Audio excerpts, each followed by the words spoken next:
지금 라오스는 1월입니다. 우리나라가 요즘 눈이 많이 온다고 들었습니다. 여기 라오스도 몇 주 안 되는 긴팔을 입는 날씨가 지속이 되고 있습니다. 아침 저녁으로는 오토바이를 타고 다니는 저 같은 사람은 약간 긴팔뿐만이 아니라 두꺼운 얇은 파카 정도를 입고 다녀야 추위를 느끼지 않을 정도로 싸늘한 날씨가 이번 주에는 지속이 되고 있습니다. 우리나라는 자유민주주의 국가이고 분단된 북한은 공산주의, 사회주의 중에서도 많이 폐쇄되어 있고 개방이 되어 있지 않는 나라를 접하고 있다 보니 우리나라는 공산주의 국가다, 사회주의 국가다라고 하게 되면은 약간 다른 나라 사람들과는 다른 시각을 가지고 있는 것 같습니다. 그래서 제가 8년 전 베트남에 처음 갔을 때 신선한 문화 충격이었습니다. 제 머릿속에는 연애도 조금 숨겨가면서 하고 상당히 보수적일 거라고 생각했는데 전체적인 사회 분위기만 보면은 남녀 사이의 사귀는 부분이나 이런 부분들은 너무나 자유로워서 좀 놀라웠습니다. 제도적으로 보게 되면은 상당히 보수적인 부분들이 많이 있었습니다. 그때 당시에도 호텔을 외국인과 같이 투숙하지 못한다는 그런 얘기가 있었습니다.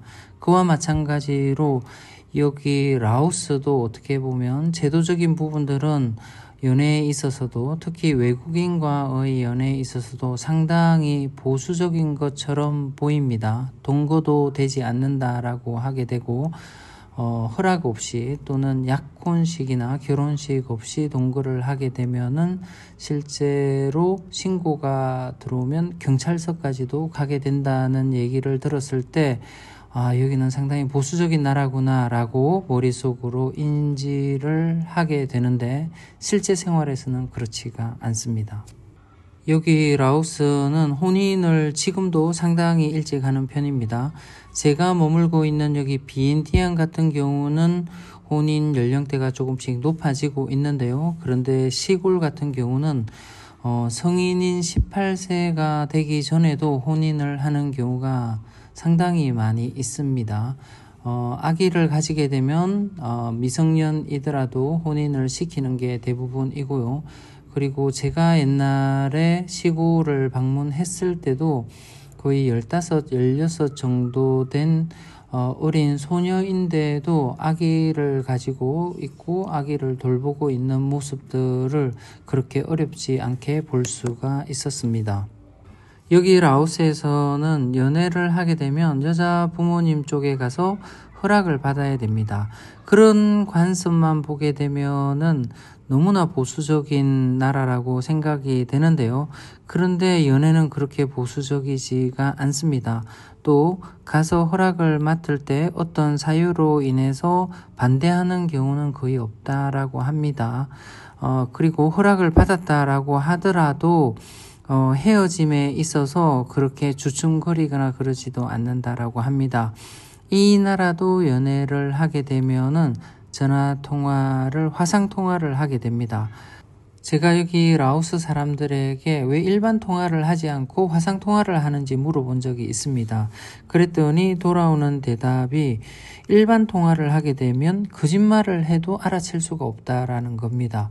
그럼 왜 상대방이 거짓말을 할 거라고 생각을 하느냐라고 물어봤더니 여기의 많은 사람들이 연인 관계이거나 부부 관계이더라도 바람을 많이 핀다라고 합니다. 제가 물어본 대상이 여자라서 많은 남자들이 바람을 핀다라고 얘기를 합니다. 남자들이 바람을 피는 대상이 여자이기 때문에 남녀 관계가 다 똑같을 것 같은데요. 어쨌든 여자들에게 물어봤기 때문에 그런 대답이 돌아왔습니다. 그렇다면 여기 라오스의 사회적인 분위기가 다른 이성들을 만날 수 있는 기회가 많은가를 보게 되면은 제 눈에는 그렇게 보이지 않는데 여기 사람들은 그렇다라고 합니다. 많은 사람들이 어울려서 맥주를 마십니다. 이 나라 같은 경우는 단둘이 가서 맥주를 마시는 모습을 찾아보기가 힘듭니다. 대부분이 많은 사람들이 모여서 맥주를 마시고요. 그 맥주를 마시는 시간이 상당히 깁니다. 또 술이 약한 사람은 체할 때가 많이 있고요. 그리고 3, 4, 5 모여서 마시는 경우가 대부분이지만은 요즘은 이제 클럽이나 비어바가 많이 생겨나고 있습니다. 그런 곳에 가게 되면은 내 일행이 아닌 다른 사람에게도 같이 술을 마시자라고 하게 되면은 너무나 쉽게 같이 술을 마시더라고요. 그리고 외국인인데도 그렇고요. 자국민들끼리도 또 자기 무리에게 말을 걸어오더라도 크게 경계하지 않는 분위기입니다. 그리고 여기에서 조금 친해지고 전화번호를 물어보면 대부분의 경우가 전화번호를 다 알려줍니다. 그런데 한번 우리 여기 같이 오신 구독자분 중에서 전화번호를 물어봐서 전화번호를 받아가지고 와서 통화를 하고 문자를 나누고 있는데 지금은 가능하지 않다고 이렇게 대답이 왔다고 하더라고요. 근데 왜 가능하지 않냐고 물어봤더니 자기 옆에 남자친구가 있어서 안 된다라고 얘기를 하더라고요. 그것처럼 이 나라는 어떻게 보면은 좀 열린 마인드인 것 같습니다. 그런 데 대해서는 내가 연인 상대가 있더라도 다른 사람들이 물어오게 되면은 그런 데 대한 거절을 잘 못하는 게 이 나라 사람들인 것 같습니다.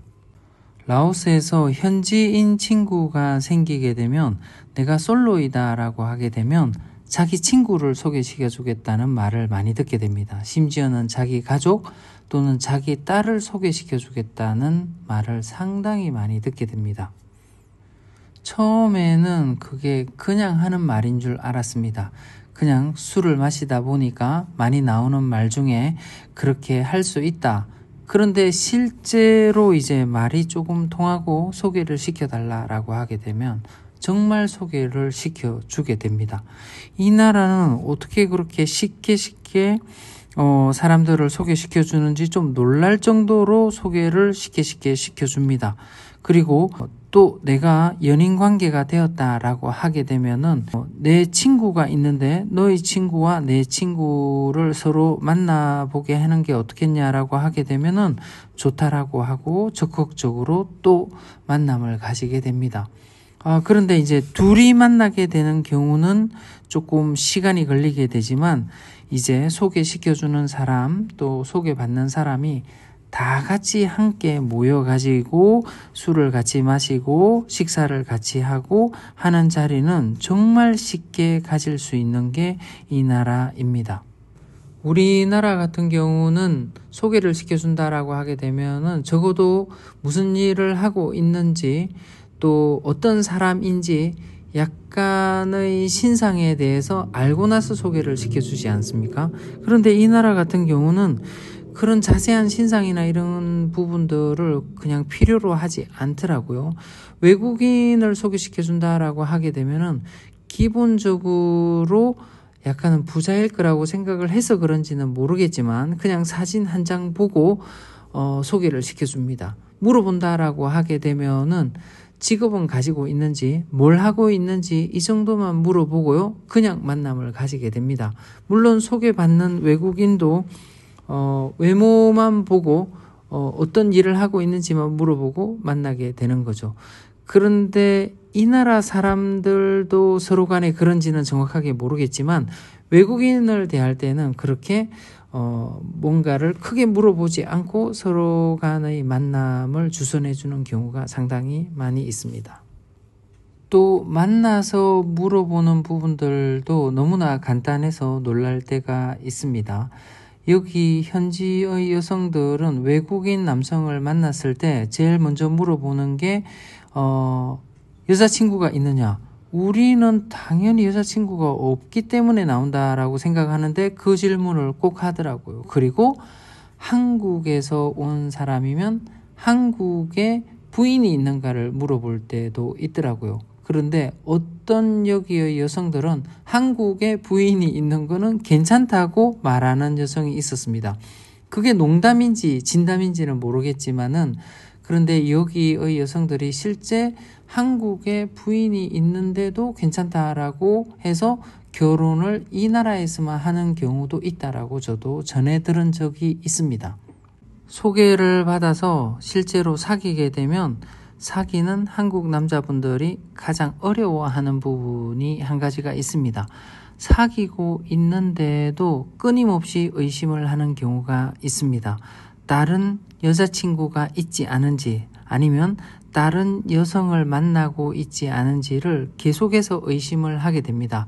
그래서 자기와 같이 외출을 하지 않고 혼자 외출을 해서 친구를 만나고 있다라고 하게 되면 화상통화를 하자고 하는 여기 현지 여성들이 상당히 많이 있습니다. 화상통화를 하게 되면 누구와 같이 있는지 비춰달라고 하는 경우도 많이 있고요.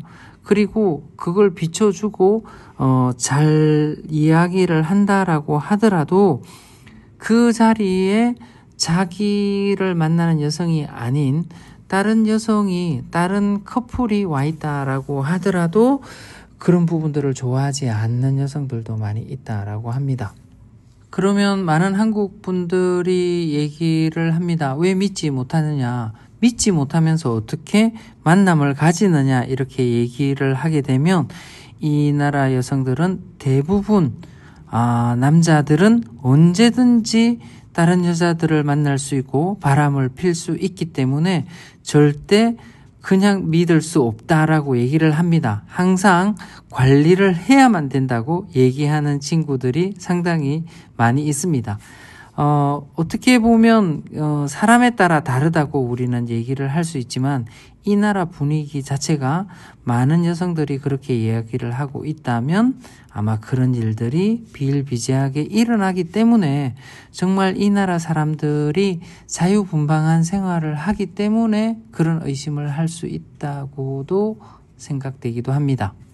어쨌든 여기 라오스의 연애하는 분위기는 우리나라 사람들이 생각하는 조금 자유롭지 못하고 또는 보수적인 연애를 할 거라고 생각하는데 그것과는 좀 거리가 먼 연애를 하고 있는 건 사실입니다. 라오스에서 현지인들과 술자리를 같이 해본 한국 분들이 이구동성 하시는 말씀이 있습니다.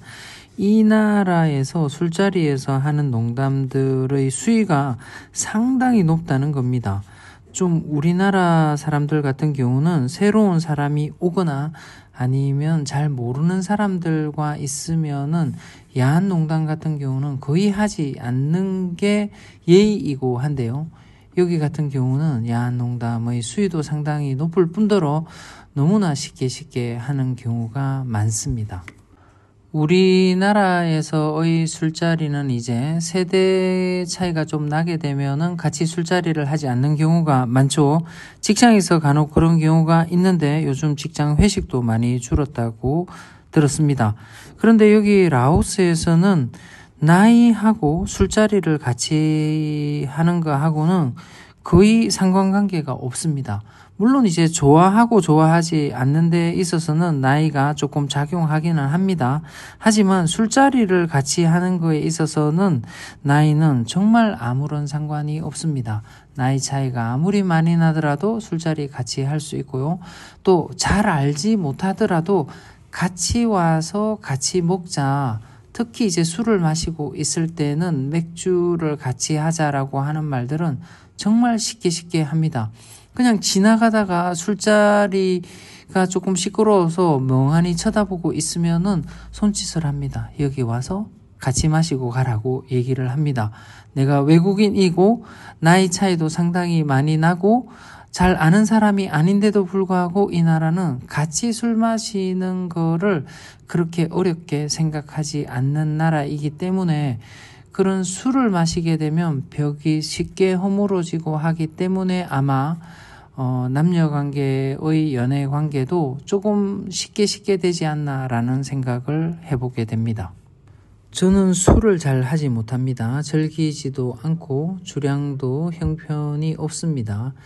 그런데도 불구하고 라오스에서 라오스 현지인 친구를 만드는 것은 그렇게 어렵지가 않습니다. 술을 즐기시는 분들은 여기 라오스에서 더욱더 쉽게 현지인 친구들을 만들 수 있을 겁니다. 라오스는 짧게 여행을 왔을 때 또는 여기 온 지 얼마 되지 않았을 때는 정말 좀 심심한 나라이고 할 게 많이 없는 조용한 나라처럼 여겨졌습니다. 근데 시간이 지나면 지날수록 라오스는 정말 매력이 있는 나라라고 느껴지게 됩니다. 그 매력이란 게 이 나라의 자연 경관이나 이 나라에서 뭔가 사업을 해서 경제적인 이득을 얻을 수 있는 매력이 아니라 이 나라 사람들, 라오스 사람들로부터 느끼는 매력이 시간이 지나면 지날수록 커지는 것 같습니다. 사람과 같이 살아가고 사람에게 정을 느끼고 사람들로부터 행복을 찾으려고 하시는 분들은 라오스에서 한 달 살기를 꿈꿔보시는 것도 나쁘지 않은 선택인 것 같습니다. 고정 댓글에 라오스 한 달 살기 팀 채팅방으로 들어갈 수 있는 링크를 남겨놓도록 하겠습니다. 현재 여기 라오스에서 살아가고 있으신 분들에게 많은 정보, 한 달 살기 정보를 얻을 수 있을 겁니다.